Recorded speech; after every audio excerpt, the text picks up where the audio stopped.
Law enforcement were texting about Donald Trump's would-be assassin more than an hour and a half before the shooting. Good evening, I'm Norah O'Donnell, and thank you for being with us. Tonight, CBS News has new information about the timeline, including this message sent 26 minutes before the shooting from a sniper who had been suspicious of the gunman, asking that his messages be sent to command. Another local officer replied, "Sent," at 5:51 p.m., indicating that the chain of command, including Secret Service, was aware of the suspicious person. CBS's MacFarlane has the new texts that shift the investigative timeline. Newly released police text messages now show officers were aware of Thomas Crooks at least 105 minutes before he shot at former President Donald Trump. Over 30 minutes more than previously known. At 4:27 p.m., one counter-sniper texted his colleagues, "The shooter knows you guys are in there," referring to the building he just left.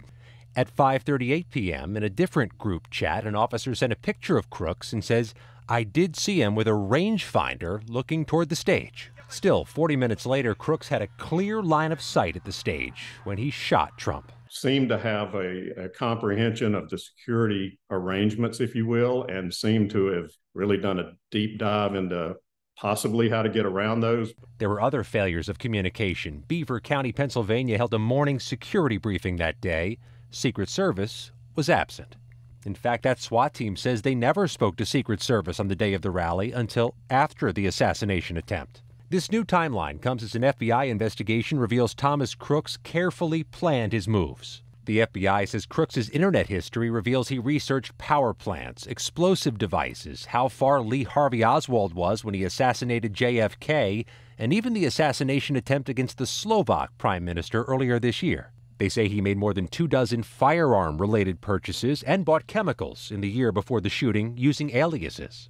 FBI agents have completed approximately 450 interviews and search data on the shooter provided by 86 companies. It seems this has played out is sort of the lone wolf scenario, where an individual doesn't have a lot of friends, he's not sharing information with friends or family, and he's just keeping everything to himself, maybe internalizing it because he's got this ultimate goal. Meanwhile, Secret Service Acting Director Ronald Rowe is in the hot seat tomorrow at a U.S. Senate hearing to explain the agency's internal probe into its failures July 13th.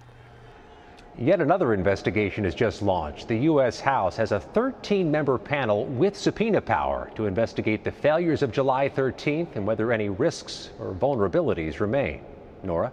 So many new details. MacFarlane, thank you very much.